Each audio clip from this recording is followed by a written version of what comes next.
All right, ladies and gentlemen, my heart's back in front, and it's because of this Arsenal fan that I have here. We are always consistently arguing. I don't know, he's my brother from another mother, but as it stands right now, it's as if our mother gave us two different fathers. I don't know. It's allowed. It's allowed. All right, ladies and gentlemen, I have Segun Sams. Segun, how's it going? Congratulations. Fine. How are you doing too? I'm all right. I'm good. I hope the economy is. Well, we are managing. Everybody is. So we can't take that one away. We were one before we would have to manage it for you to get well. We hope for better tomorrow. We hope for better tomorrow. Okay, so quickly now this hope for better tomorrow is as if the way Arsenal is going. The hope is now getting to us too, are we? Yes. Oh my God. I mean, I read in the news today about Gabriel Jesus' injury, and that's something that's scary for me.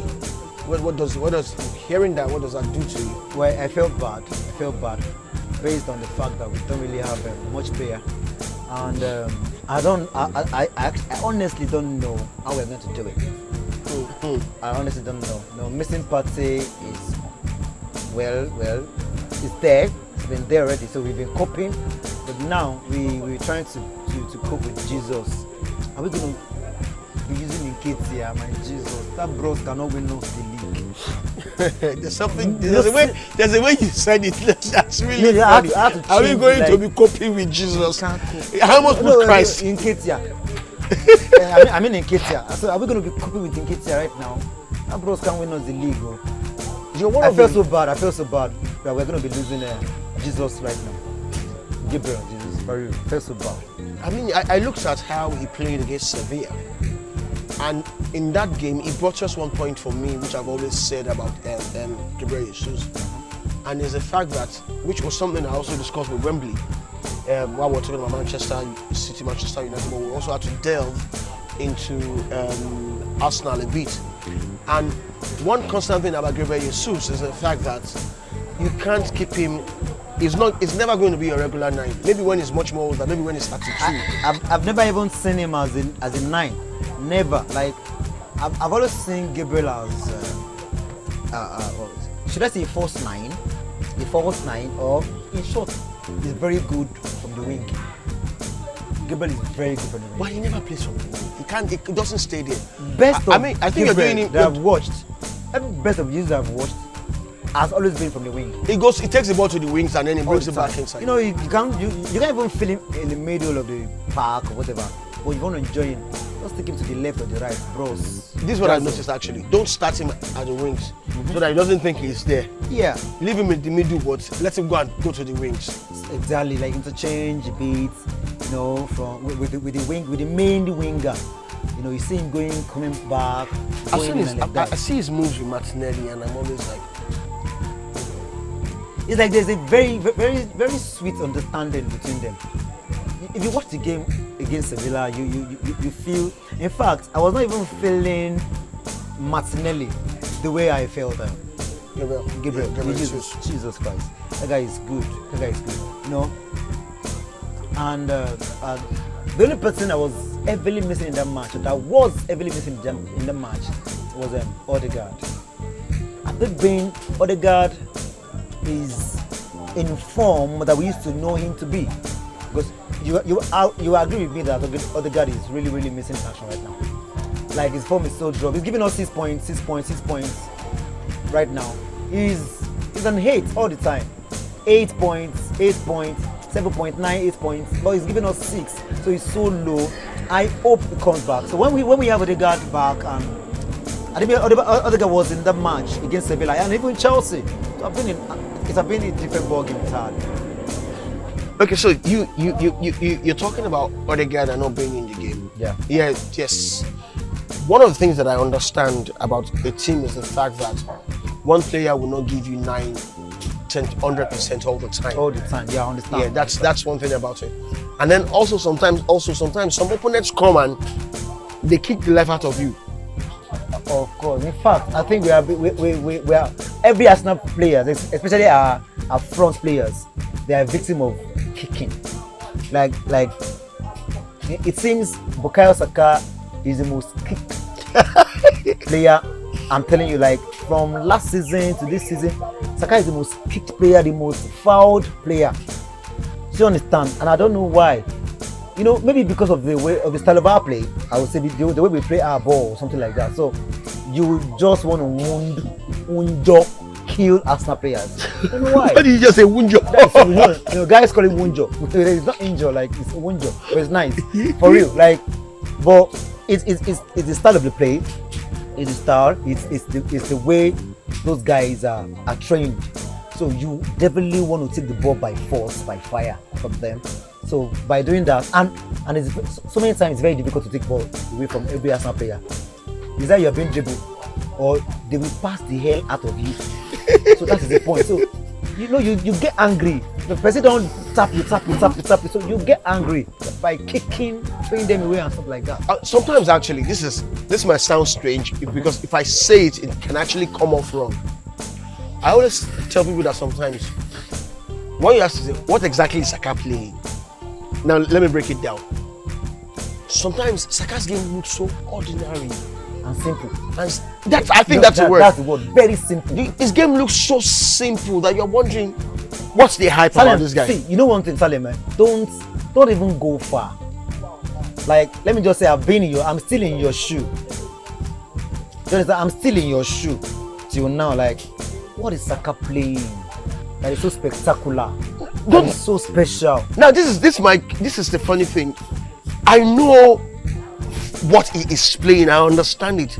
But when you compare him with some of those boom, bam, flashy, crazy player, you're like, hold on, it doesn't seem to have. You know the worst thing, or should I say, probably the unfortunate for every opponent out there, you would think, it's a normal thing now.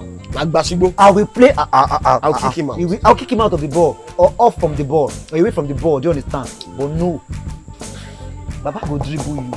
He said, Baba go dribble you. No, at a very chickeny space, he will dribble you. You will feel you are going to you can't take it away from him. And I don't know how. I've consistently watched this season. I've consistently watched the way Bukayo Saka has been marked. I've seen almost every game, 2-man, 3-man, 2-man, 3-man. And I remember after the game against Chelsea, there's a Barcelona fan that I spoke to on the mic. Okay. And his name is Jide. And Jide said something. He said, the biggest mistake perhaps, I'm not quoting him verbatim, but he said the mistake that Pochettino made was pulling out Mikhailo Modric. Because Modric was actually helping Cucurella out in that defense. He was tracking back and all of that. Definitely. And the moment they removed Modric, whoever was put in, you will still see that they actually came, you know, to help Cucurella out. Of course. But still, Kodabi. No, of course, it's not on point. Even in the first half, yeah, Saka was not really getting over Cucurella because Modric was actually really helping based on the space. No, you can't take that away from every opponent. I can tell you now for a fact that deliberately, every team that Arsenal is facing right now, they have a special rehearsal or training to mark Saka. That's what you think. Yes, I'm telling you. I know now. You can't man mark him. Forget about it. You are gonna die. You are dead already. You can't man mark it. So you have to triple mark, double mark him. So if he escapes from one, please make sure he doesn't escape from the second person. So that is it. Or you know, there's already the triangular or the diamond, the marking towards him. So Cucurella tried in the first half with the help of Mikhailo Modric. But sorry, when Mikhailo left. So how dangerous is that for teams when you mark Arsenal like that? Knowing fully well that if you mark him and he's able to get a pass across to the other side of the field or to the midfield, that becomes a central problem. How dangerous is this? Yeah, if you watch our team, we've not been scoring goals like before. I won't say because team had eventually gotten to know as cope or whatever. It's because they are trying to diminish every way of moving forward, over expressions on football, on ball playing. Why? They've tried to bring out the tactics called, I think they call it a blocking. blocking tactics, full blocking. Do you understand? Now, although it's very dangerous right now to play Arsenal anytime anymore, without having a proper plan to block the attack. If you leave the attack, if you allow Arsenal to play, sorry, RIP.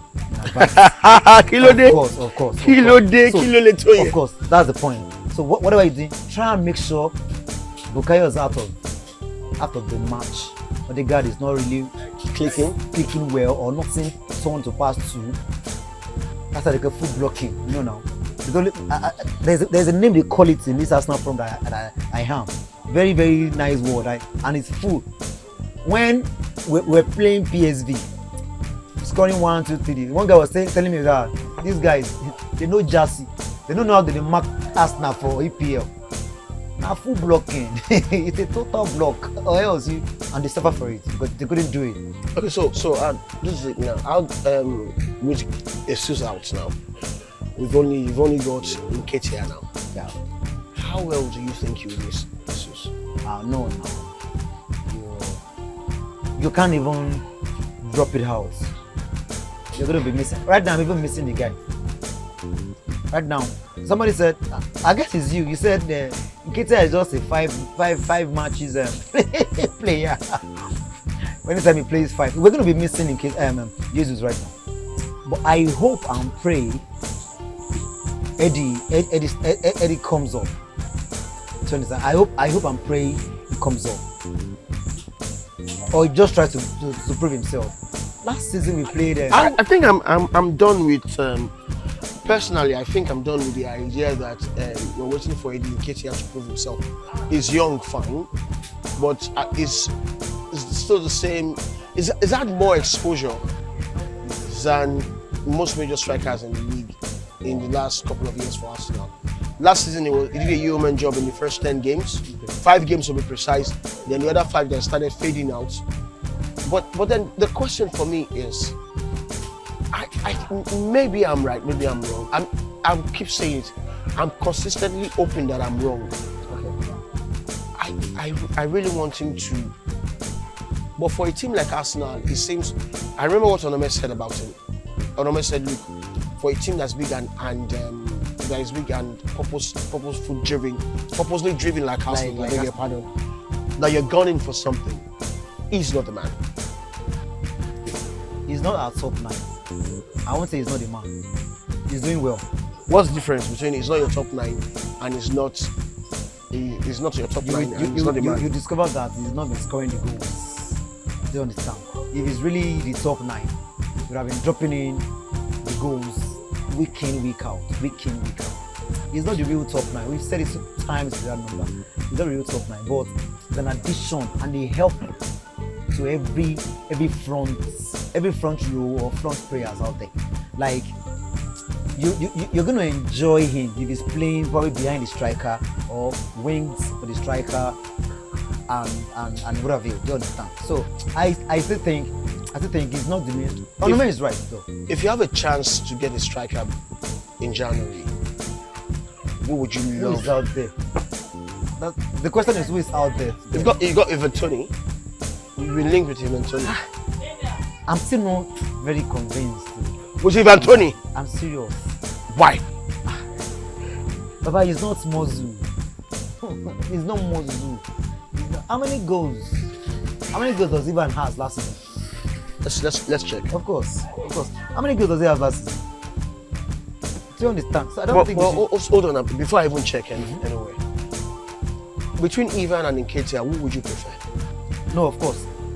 It's straightforward. It's Ivan. Why? Ivan still have that killer instinct. Do you understand? Then that's what you need. You've got such a crazy strong forward. You've got a Martinelli. You have Saka. Mm-hmm. You have Trossard. You have Odegaard, and then Nketiah seems to be like a drop down, like a dumping down on all of this. And then you're telling me that you're not convinced with Ivan Toney. Who would you be convinced with? You know why? Maybe because he's playing for Brentford. Yeah, that maybe because of that. I'm not totally convinced, or I'm downgrading his impact or his talent. I just feel we can still do better. But now checking some facts here, I guess last season he scored. Season before he scored 12 goals, and last season he has 20 goals. Okay. Which is very good. And then you need to look at the Very, season before when he scored 12 goals. You need to look at Brentford's midfield. How much supply did he have? And He was even before playing that deeper. 12. Season before that 12, he had 31 goals. How? Probably in whole season. The supply, that's all season overall. The supply in Brentford, you cannot compare with the supply you have in Arsenal. You have an Arsenal team where it's as if everybody's sharing the goals. So let me be saying with you, like right now, for real. I'll take Ivan. You take him. I'll take Ivan. So, right now, if Ivan should come in January, you take him. Welcome, bro. Welcome. Welcome, bro. I'm very, very sure he has a very, very real killer instinct in him. Very strong, agile, this strength, And that's what this you need. physicality, Arsenal since this presence. I think the strongest striker Arsenal had after Olivier Giroud. No, after Lacazette. But Lacazette, compare Lacazette's total killer vibes. Lacazette was not just poaching enough, but he has this killer instinct too. But it wasn't poaching enough. It was not. Do you know, Haaland is not a killer, but he's a poacher. There's a difference, bro. Haaland has a killer supply squad, which brings me to this now. Give Ivan Toney all of the balls you give in Ketia. And if you ask me something, let me be biased a bit. Be biased. If you ask me to choose between, though I'm not a very good fan of, I'm not a good fan of Ivan Toney, but I will just say I'm a bit skeptical about him. Do you understand? And something like that. Then, number two, if you ask me to pick between Haaland and Ivan, I will tell you, like for a fact, I will choose Ivan Toney. Why would you choose Ivan Toney? Okay, let's get there. Remember the question. Why I'm asking is I'm going to come back to Ketia. Yeah. Why would you choose Ivan Toney? Ivan Toney is a killer in the box. Ivan Toney does not even need to get the ball before he poach. Ivan Toney can get the ball himself, poach the ball himself. He's got speed, mind you. Put him on a counter. He's there, do you understand? And he can dribbles well. And he's not easily bullied. Because he has this physicality, this presence in the box, like, it's very crazy. You understand? And that is exactly what this guy is lacking. That's why you can see him disappearing in so many matches. Haaland. Nketiah is definitely not even up to it at all. Let's forget about it. That one disappears so easy. Like, you would think they use Juju now. Like, Baba could just go. Now, Haaland also, if he's not getting the ball, forget about it. No goal. But even if he's not getting the ball, if he's not getting the ball, he can get the ball himself and score the goal himself. So basically, it comes back to help the midfield. So even if he's not scoring, I've he's seen him able so to many help times other doing people that. score too. And his presence in the box is crazy. That's He's tall, that's he's strong. that agility. It reminds strength. me of. Sometimes I look at Ivan as a refined version of Didier Drogba, but not in the same team that has the same kind of quality. People might say this is like me drawing an overkill. I think you just finished the whole thing. The comparison with every player. Ivan is just like Drogba. Forget it. And that's the fact. That killer instinct, that presence in the box, that poaching, that's exactly what we need. I'm just skeptical because of the fact that he plays. Ivan is the only thing for me about Ivan is the fact that he's already 27. He's in his peak. Yeah. So if he's going to leave Brentford, he needs to go to a top team. And he needs to do it now. Now he needs to go to a top team. Now with the ban and all of that, he needs to go to a top team, a team that will give him that patience. Not just patience now, a team that would also allow him to get back in shape. If he comes to Arsenal in January, bearing injury. Most of these Arsenal players are returning injury. He has that 6 months to get back to play good football, play active football, top quality football, get his mojo back, and like in the words of Wembley is always using mojo. I don't know why. Mojo can mean. May God help him.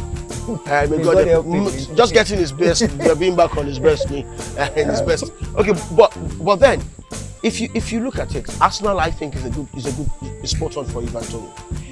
Yeah, right now. Ball playing with the flow of play, with the ball playing inside. That's 1-2, exactly. 1-2, that allows him to break away. You don't even need to walk.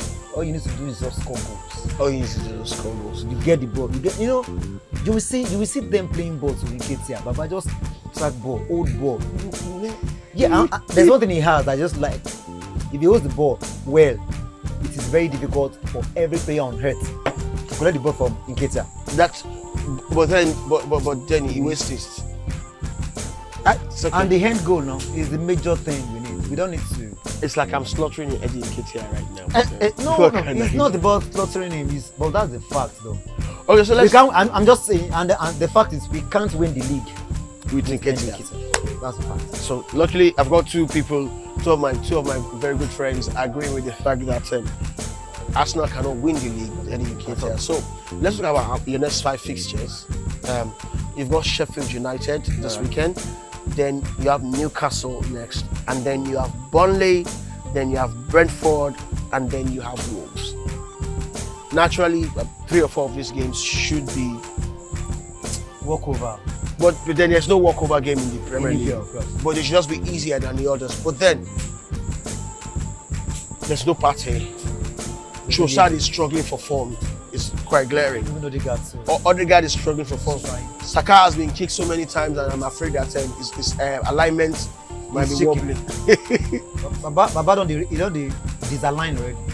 But do you think if these 5 games, do you think you'll be able to pick maximum point 15? Not all the 5 games. Which one do you think is the most difficult for you? Obviously, no, Newcastle. But Newcastle is very, very hard. Newcastle Champions League were in there. I guess they are like the semi-lion in EPL. Like semi-lion, not that they are skeptical. I mean, they are special in EPL. Sorry, that's why I said they are a semi-lion in the EPL, but they are not really. Even in what do they call it, in Champions League too. They played 3 matches. They won 2, right? Lost 1. They lost 1, and they are top teams. They played with PSG. They played with, I don't know the first thing they played with. But I know that their team is very strong. I mean, their group is very strong. They've been trying. But they were not against. Just the fact that against Dortmund they were not against Arsenal, Newcastle Arsenal. No matter how high, how special they are, when they are facing Arsenal, it's always a different body. Kushawa. They will not even strong. Like, I don't know how the table used to turn around. Last season they beat us, right? Did they? No, we played 0-0 first. And then we won the next match. And with their stars to death, field, billion players. But the season before they dealt with Arsenal, And they were not that. No, it's with Newcastle.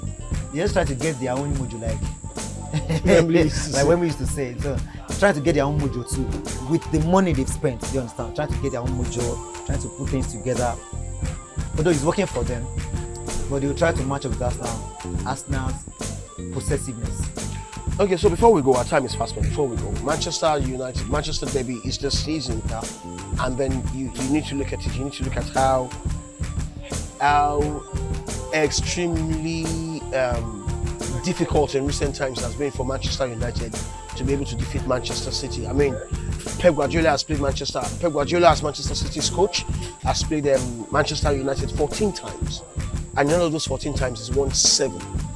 He has a 50% winning rate against Manchester United, and that's superb for any manager. Also, in his 14 games, won just 6. You understand? So, would you say is give and take now?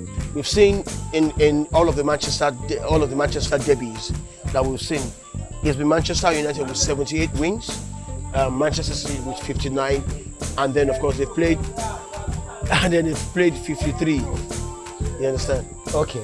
Yeah, let me come in. When it comes to Manchester's derby, I'm not only 1-for-1. Like I'm in between, always in between. Why so? Now this is the point. You said Pep has played 14 times He won 7. against. he won 7, right? So not that maybe he has beaten them outrightly now. It has out. Unlike us now. Like he's faced us maybe like 12 times, beating us like 30 times. We've only Arsenal has only won one. Only one time. Do you understand? He has beaten us 12 times. Out of 30. God,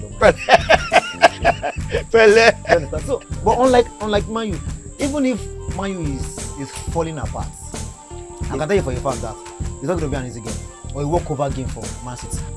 Yeah, although last season I guess they beat them home and away, right? Home and away. That last season, Man U was just not there at all. They were not just there. So this time around, they might want to prove a point. So I think Man United. It's game I with won't 10. stay with Man City totally for this match coming. For real, I won't stay with Man City totally. I won't bend my side towards Man City, and I won't bend towards Man U. For Arsenal's sake, You are hoping that For a Man U draw. will a draw. or Man U Man U wins. wins or a draw. So Wembley. you understand? Wembley, wherever you are right now, you have a fan in Segun Sams for this weekend. No, definitely. Segun is going to be rooting for Man U. Why would no? It's Segun will be obvious rooting now. for Man Why would I be U. rooting for Man City when they are above me, bro? He'll be rooting for. I'll be praying every angle. You know, apart from Arsenal being in the scene right now, because I'll be praying, for us to go there and top Man City. Apart from them, it's not really a walkover thing like that for Man City to always beat Manchester Man U United. all That's the time. particularly Look at obvious. they've played 14 times. Pep won 7. And I guess they want 4, then 3. So it's not outrightly bagbo like Arsenal now. it's not a full beating, a full victory. So you are going to go with beef against Man City. Beef involved, yes, against Man City. Then Prayers involved. oh Jesus Christ, you are dead, bro.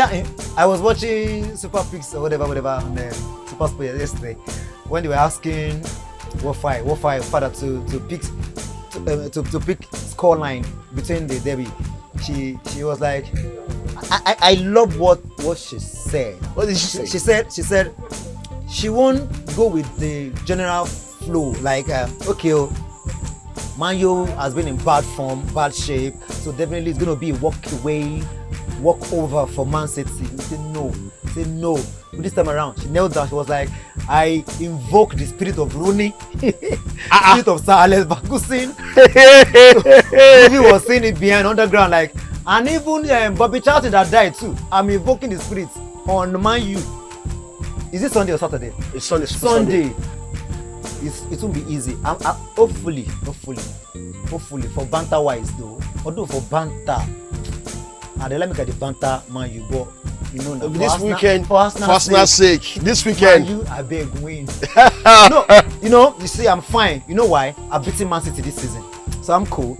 So everybody, you're actually chasing me beating Man City because I have beaten them this season. So not even once, twice this season. You use them to collect plate. Collect plates. I think them collect round plates. Round plates, and also I carry them. Now me drop down, beating run low. So everybody follow me. They beat this Man City for me. So if Manchester United beats them, congratulations to them, and I'll be rooting for them for real. Because I really want them still tipping them to actually win the league. Man City, right? Yeah. If you agree with me, let's talk about Man City. Although they are just very crazy. At the end of the day, you just discover that January. They just started beating. January. Black and blue. They've not been really. You agree with me? I think they're missing De Bruyne and Rodri, of course. So I guess Rodri is back, but I don't think Rodri is as effective as De Bruyne. I think so. No, you know live, bro. That's obvious. De Bruyne is the I don't know how to put states in terms of body is systems. is the piston, the ring, the And then engine, the engine piston- oil? It's just that The no. piston, the ring, the engine oil. What is strength in car? What is rotary? So what So- are we gonna put rotary in? So Where? for them now, the Bruyne is 20 horsepower. Yeah, I'll put it that way. Because that guy is the heart. Or of that 40 horsepower, 70 horsepower, or But 120 they've been winning horsepower. without him. They don't understand. They've been winning without him, That's why I but said this guy is, but they are like, they are not the same prime team. They are not as scary. That's as exactly they used what I've been trying to be. say since all this while. Like, They're not as it's scary not- as it's they not- used to be. They're not Oh, really yo, I scary. greet you. See, understand? They're not really scary. With Sports NG. All right, so moving on, like they're not really the Man City that we all know. You're dropping it, you're not the team we used to know. Yeah. You're a shadow They are of not the yourself. shadow of themselves. Oh. Don't, Okay, you are not the team Don't you face used Man to City know. and be thinking. You are still strong, but not like before. Exactly. Put it that way. Because Man City be like Babaku ni that kind of thing. Oh, Babaku. Exactly. Baba die. Baba live. Baba remain. Like Babaku. Babaku. So That sounds like in Babaku. essence, it's barbecue. It's a Babaku, Abakuk. Okay, all right. Our time is fast spent, but quickly now, I'd like you to do something All right. for me. I'm going to put you on the spot and I go straight to the point, and I'd like to say this. Predict the scoreline. Give and take. Direct question, direct answer. Scoreline, total scoreline. Final scoreline. Which match? Which match will they talk about? Man City, right? No. Okay, we have a lot. No, Luton City. And Luton to the go play to the go. Every All day right. is color. Man City. Man U. Who's at home? Of course, it's United. Let me give it to Manchester United 2-1. 2-1. This will they're taking me on. No, I think it's Man U. It's Man U. It's Man U. Abi? It's Man U. Saliba played in last week though. Man U. Okay. All right. So let me put you on the spot. All right. Now this is a straight one. Direct question, direct answer. Predict the scoreline. Manchester United going up against Manchester City. Of course, it's a Manchester derby. So, with what will be the color of Manchester at the end of the game on Sunday? Glory, glory, Man United. Glory, glory, Man United. No, that is not here to help you. I don't know how to sing their song, but I know they are. But I'm giving it to Man United 2-1. Hey, Silva. It's given to Manchester United 2-1. Ladies and gentlemen. Don't disappoint me, Man U. Oh, baby. Oh, baby. So. Okay, ladies and gentlemen, I will see you on the flip side. Thank you so much, Segun, for coming. I wish Arsenal luck against Sheffield United, but the biggest luck I wish you is actually to stay injury-free till January when you can actually. Every spirit of injury coming to us now. Holy Ghost fire. I don't know what is happening. But we hope to have an injury-free season, but we can't have injury-free season. At least we have a lot of injured players right now. Jiren Tima for you will be like a new signing when he comes back. And on that note, we're out.